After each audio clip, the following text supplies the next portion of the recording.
Muito bem, esse é o Coleção Orixás, comigo, Davi Veronese, aqui no canal do Reza Forte, Terreiro de Umbanda. Nós vamos começar falando sobre o Orixá Exu. Até porque Exu quem vem primeiro, né, meu nego? Exu é quem vem primeiro, Exu é quem come primeiro. Exu é a boca do mundo. Exu está em todos os lugares e em nenhum lugar ao mesmo tempo. Exu sentado bate a cabeça no teto. É Exu que faz o erro virar acerto e todas aquelas coisas que nós já escutamos. Pode ser que alguém estranhe nós falarmos do Orixá Exu na Umbanda. Agora, se existe Orixá Exu está para todos. Está para os candomblés, está para outros cultos afro-brasileiros, como o Batuque no Rio Grande do Sul, por exemplo, e está também para a Umbanda. Por que esse Orixá de conhecimento universal não estaria também na Umbanda? Eu acredito que Exu simboliza a própria vida. Não só a vida fálica, mas a vida que pulsa, que floresce, que acontece, que existe aqui agora, a potência de vontade de Nietzsche, o tesão dos tesões pela vida, é Exu. Exu está em todo o movimento criativo, em todo o movimento produtivo, em todo o movimento dinâmico. Exu está em movimentação eterna o tempo todo, está aqui, está ali e não está em nenhum lugar ao mesmo tempo. Então sim, senhoras e senhores, Exu está na Umbanda enquanto Orixá para ser louvado, para ser cultuado e para ser reverenciado.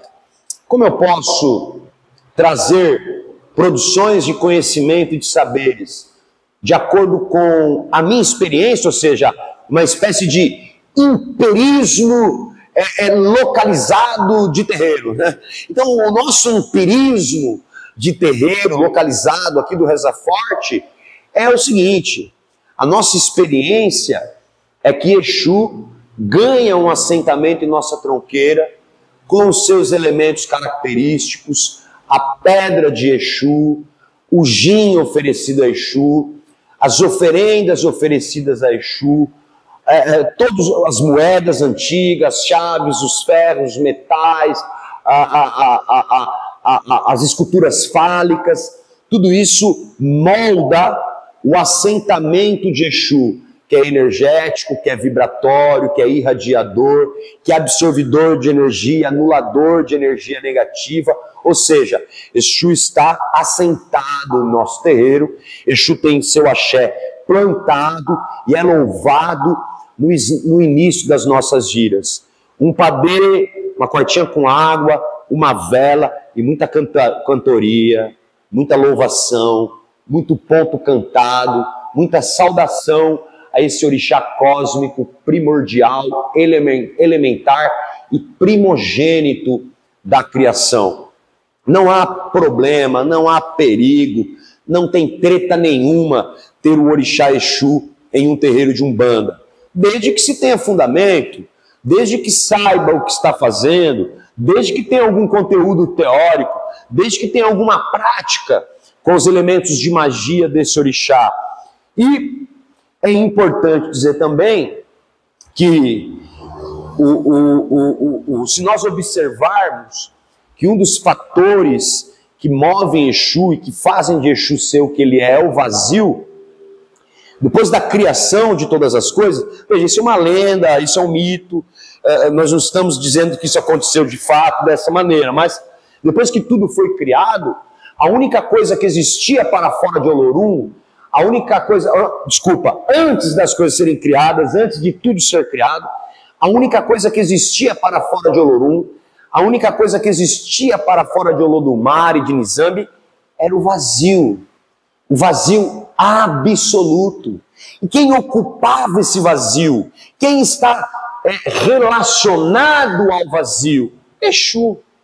Então Exu vem primeiro, porque ele vem primeiro antes da criação.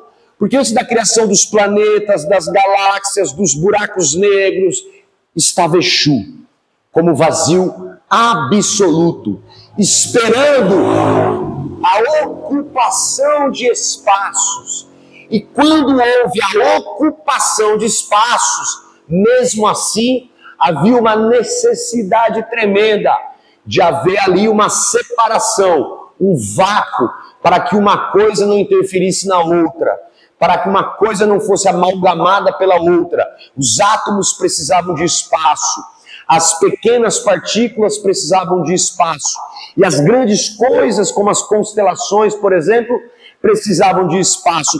Quem é esse vácuo entre uma coisa e outra? Quem é esse espaço entre uma coisa e outra? Quem é esse vazio entre uma coisa e outra? Exu. Exu está até no interior do nosso corpo, em nosso organismo vivo e produtivo.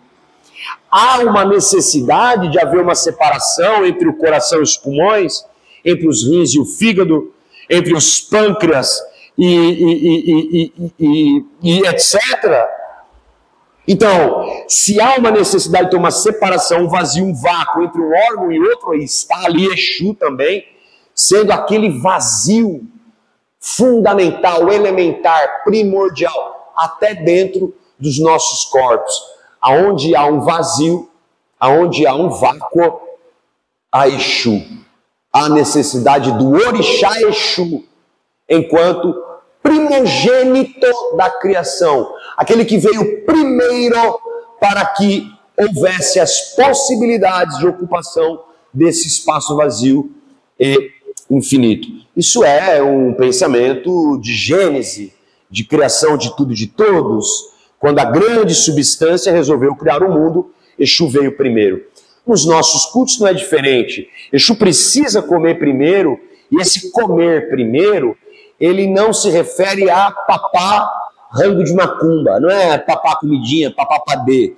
Esse comer primeiro é ser lembrado primeiro, reverenciado primeiro, louvado primeiro. Muito por conta disso.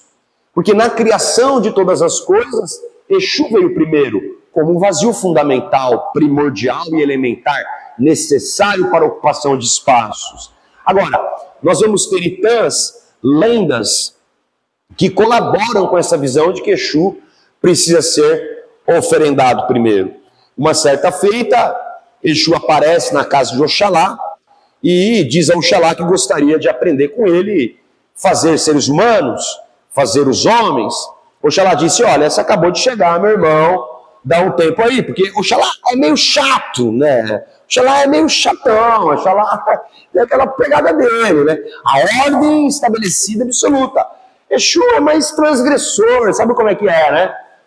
E Oxalá colocou Exu no lugar dele, não, opa, fica lá fora, vê quem está chegando, cuida da minha porteira, eu preciso trabalhar, preciso fazer seres humanos, vou chamar a Jalá, que é o orixá, que criava as cabeças, os oris, para me ajudar aqui, e você fica lá. E Exu obedeceu, mas obedece sabendo que logo ele seria beneficiado. Então, quando as pessoas vinham trazer as oferendas para Oxalá, o que Exu fazia? Pegava as oferendas, no final do dia, levava até Oxalá e dizia aqui, babá, todas as oferendas, os presentes que as pessoas trouxeram ao Senhor, o grande orixá da criação. E quando o Exu levava essas oferendas lá, Oxalá dizia, olha, pode ficar aqui vendo como eu crio os homens.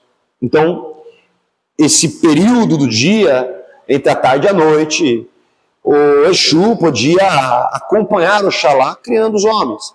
Assim faz um pé, assim faz uma unha, assim faz um pipi, assim faz uma lili, assim faz um bumbum, assim faz um peitinho, assim faz um queixo, assim faz uma orelha. Então, o Exu foi aprendendo essa pegada de construtor de legos humanos de Oxalá. E Oxalá gostou tanto dos préstimos de Exu que disse, olha, a partir de hoje, quem trouxer uma oferenda para mim tem que dar outra oferenda a Oxalá. Oxalá precisa comer primeiro, porque ele é meu mensageiro, porque ele é meu ajudador, porque ele é guardião da casa de Oxalá. E ali Exu então faz a tua morada na rua, a tua morada na entrada da casa de Oxalá, do lado de fora. E ele comia primeiro e depois levava Oxalá. Ele comia primeiro e depois levava Oxalá. Então veja, a característica guardiã de Exu. E Exu é o guardião dos procedimentos religiosos. Exu é o guardião dos procedimentos iniciáticos. Exu é o guardião da casa de Oxalá. O que significa? Como Oxalá é o criador e o terreiro, por exemplo, pode ser considerado como uma microexpressão das criações, Exu fica do lado de fora, não porque ele é expulso, enxotado, que a energia dele vai tretar com a de Oxalá. Isso é uma bobagem horrorosa. Porque Oxalá convidou Exu para estar dentro da casa dele. Exu estava do lado de fora para proteger, para guardar e receber as oferendas. É porque Exu do lado de fora guarda os procedimentos. Mostra que a rua é minha, a encruzilhada é minha. Então por isso que nós oferendamos primeiro Exu. As iniciações precisam começar em Exu. O louvor precisa ser dado a Exu, porque Exu é primogênito da criação, é o Senhor do vazio absoluto, é o guardião dos procedimentos religiosos, ritualísticos e litúrgicos, é aquele que guarda a casa de Oxalá. Nós teríamos diversos itãs aqui para contar para vocês sobre a relação de Exu ser o guardião das entradas, ser o guardião dos caminhos, ser o guardião dos procedimentos. Mas o mais importante é que o orixá Exu está de fato na encruzilhada da vida. Em toda grande encruzilhada, ali está Exu sabendo por onde caminhar. Quem não sabe caminhar direito na vida somos nós. Por quê? Porque nós flertamos com a morte dos desejos, a morte da vitalidade, a morte do vigor, a morte do tesão pela vida. Nós, na maior parte da nossa vida, dos nossos dias, dos nossos momentos, nós estamos mortos espiritualmente, mortos na consciência e mortos no que tange viver a vida com potência. Exu é o oposto disso. Exu é a vitalidade maior, Exu é o vigor poderoso, Exu é a vida propriamente dita, é a transgressão das moralidades forçadas. Exu quebra as regras impostas para castrar a criatividade do ser humano. Exu valoriza as emoções e os sentimentos. Exu é a vida em ebulição, em fervura. Exu é a boca que tudo come, é a boca do mundo. São os olhos que tudo vem. Exu é aquele que veio antes e chegou amanhã. Exu é o paradoxo dos paradoxos. Exu é a necessidade para que se viva a vida como ela realmente precisa ser vivida.